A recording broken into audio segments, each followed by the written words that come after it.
You know how sometimes a political argument with a friend suddenly becomes about something way, way deeper? Something about faith and morality and what it really means to take care of each other? Well, today we're diving headfirst into one of those conversations. It's a fascinating look at welfare, government, and religious belief, all told through the story of two friends who are trying to figure out how their politics and their faith can possibly fit together. So, where does this all kick off? Well, it starts in a place we all know too well, a social media spat. But this one's different. It doesn't just end with angry emojis and an unfriend. Nope. This one moves offline, into the quiet of a church hall right after choir practice. And that's where the real, honest, and frankly difficult conversation is about to begin. So let's meet our two friends. First, you've got Sam. He's a compassionate Democrat who truly believes that government programs are the best, most efficient way to live out the commandment to care for the poor. Then you have his friend, Max. Max is a principled conservative, and for him, real charity has to be voluntary. It has to come from the heart, led by the church. These are good guys, friends who serve together, but on this issue, they are worlds apart. And that really gets us to the central question, doesn't it? For Sam, the answer seems obvious. In our big, complicated world, our neighbor is everyone, and the only organization with the scale to really be a good Samaritan is the government. He sees taxes for social programs as a kind of collective good deed.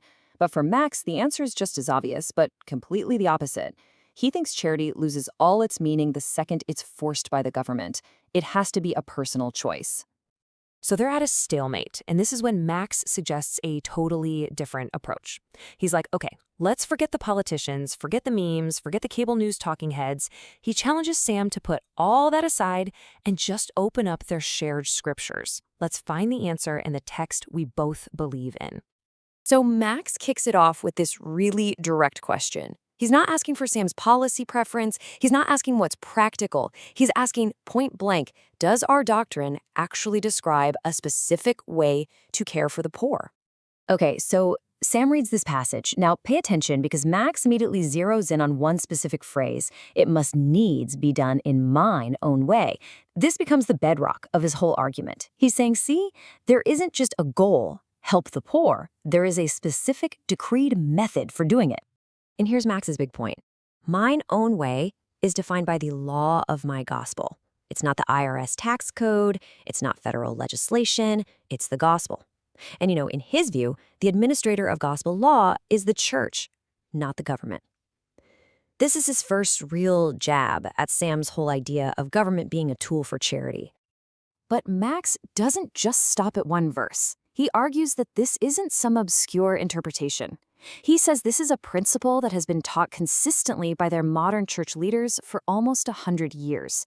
He's building a case based on historical precedent. So he lays out this timeline. Look, back in 1936, in the middle of the Great Depression, the church's welfare program was specifically set up to help members avoid government dependency. Then you jump forward decades, and a top leader calls the welfare state an insidious invasion of agency. And in their faith, agency, that God-given right to choose, is everything. It's the core of how you grow spiritually. Max's point is, the message has been crystal clear for a long, long time. Now, Sam pushes back a bit. He says, come on, surely those warnings were about some theoretical, crazy extreme. And Max just hits him with this number. $7 trillion. He explains that's roughly how much was spent on means-tested welfare in the U.S. in just the last 10 years.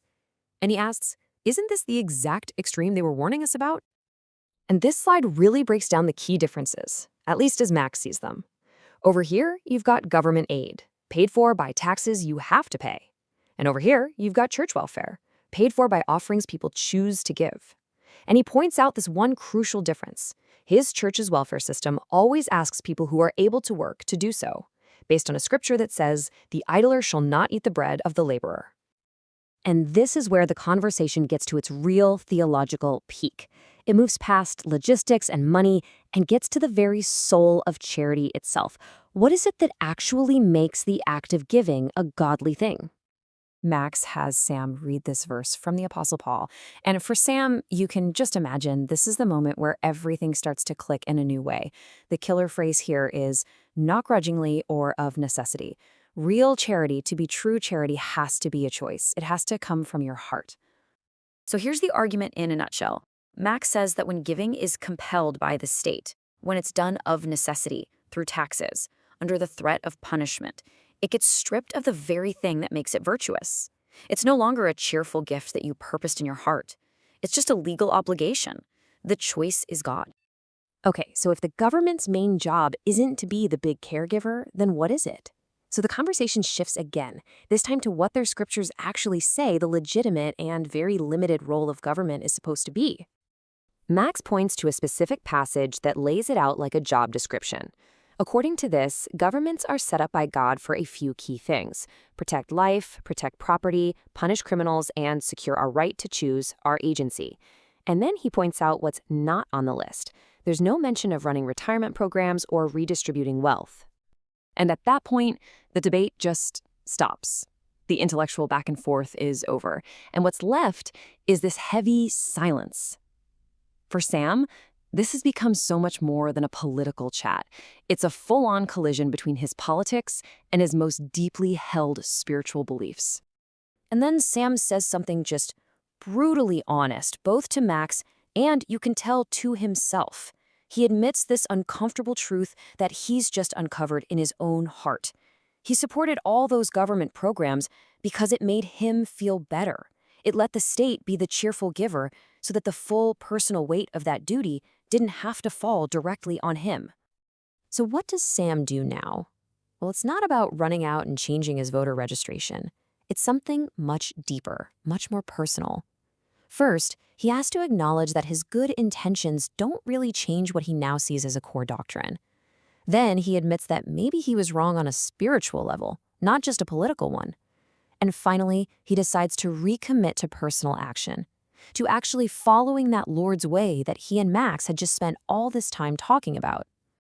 And the story of Sam and Max really leaves us with a huge question to think about in our own lives, right? When our politics and our deepest principles crash into each other, which one bends? And in the end, who do we really believe is responsible for taking care of our neighbor, the state or us?